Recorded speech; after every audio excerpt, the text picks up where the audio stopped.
Hey, it's Kevin DeWitt and welcome back to Recording in a Home Music Studio course. In this video, we're going to talk about instrument acoustic treatment.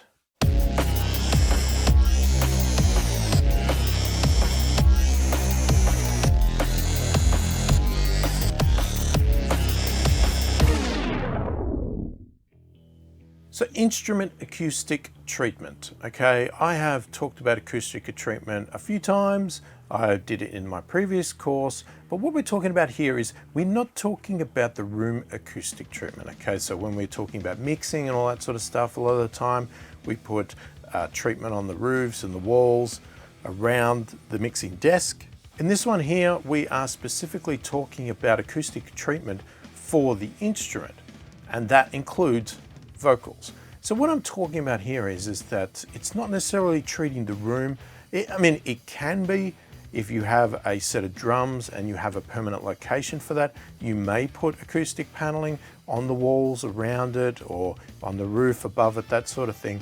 But I guess what I'm more talking about here is things like those little portable vocal booths and stuff like that. You know, the little surrounds that go around the microphones so that when you sing into it, it stops the sound projecting through the back, hitting the wall behind it and bouncing back into the microphone. So we're trying to control the reverb in the room for your instrument specifically. So because we are talking about home music studios, most of the time, unless you have done a really good job and have a really good room, the reverberation in your room is generally not going to be good, okay? It's going to be a bad sounding reverb.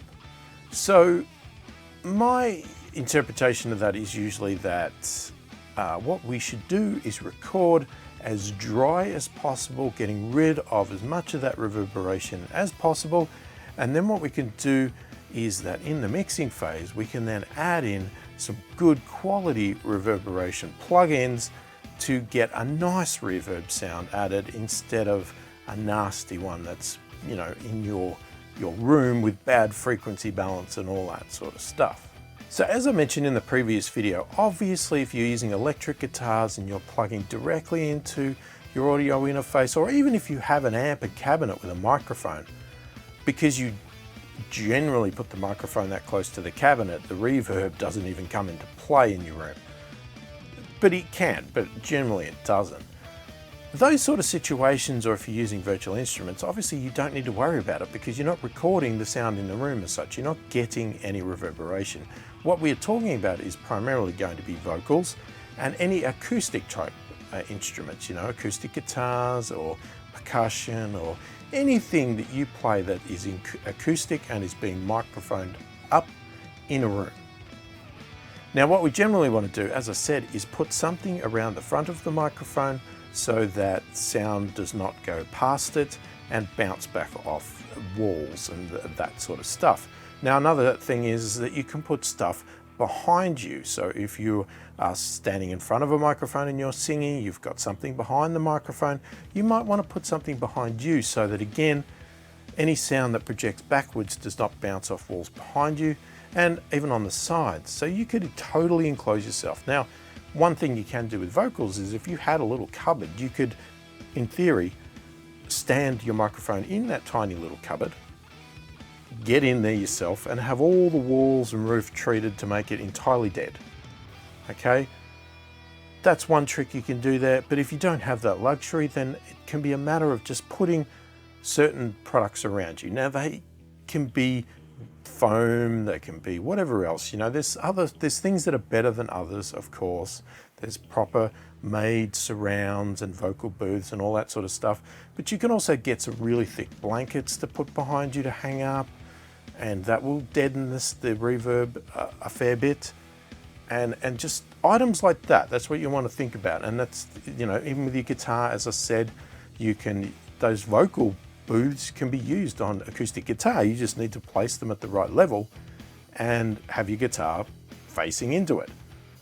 And again, you can put things behind you.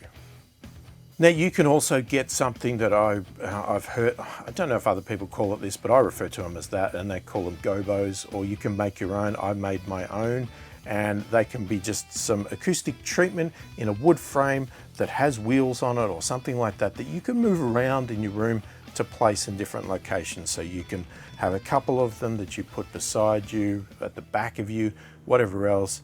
But I guess that's obviously getting a little bit more complicated, a little bit more extreme. You could probably buy them as well if you go and have a look. You know, where I live in Australia, it can be hard to find these sort of products. In places like America, etc., that seem to have a lot more access to those sort of products, but here we don't. Now, the other key item that I consider to be under instrument acoustic treatment is for vocals, and that is a windscreen or a pop filter, depending on what you want to call it. And that is obviously I'll show a picture here. It's just a sheet of mesh or something like that. You can buy these products, you can make your own if you want, with coat hangers, whatever you want. And it just goes in front of the microphone. And what that does is, it's got nothing to do with reverberation or anything like that, but what it does is it sort of filters out the breath coming out of your mouth as you sing into the microphone, so that when you do things like P's, which shoots out extreme air at a quick velocity, it hits the mics and creates that sound. Now, with these shields in front, your sound still gets through, but it stops the air or reduces the air coming through so that it doesn't hit the microphone and create that pop sound or that low boom sound. It depends how you want to describe it. You know, we call it P-pops and things like that. And it happens with other letters as well, like B's, and you can get some sibilants come through with S's and T's as well that can be reduced by these items. And that's something that I think is very critical for vocals, okay? It's probably the #1 item I would get when recording vocals into a microphone. All right, so what I want you to do now is to, again, go to the PDF, get the worksheet out and work out all the instruments that you are planning on recording and what acoustic treatment you need around those items, or in front of the microphone, behind the microphone, that sort of stuff, and write down what you already have, what you don't have, what you need to get, and that sort of stuff, and plan it out so that you are all prepared. Okay, you can go out in advance and get all of these items.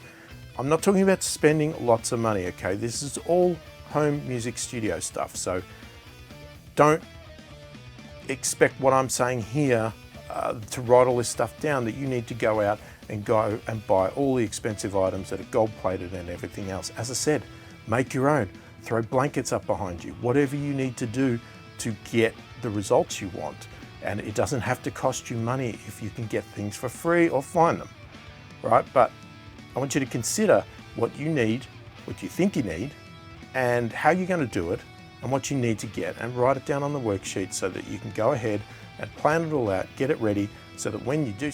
So if you have any questions about instrument acoustic treatment, and about your particular setup or anything like that, please feel free to put them in the comments. I want to help you progress through this course as much as I can and get you on your path with your specific details as much as I can. Obviously, in these videos, I can't cover every concept. I can give you a brief overview as much and go through as much as I can think of, but you may have a very specific need, and that's where things like putting questions in the comments is where you're going to get the best help and the best answers from that. So hopefully this video has been helpful. Thank you for watching, and I'll catch you in the next one.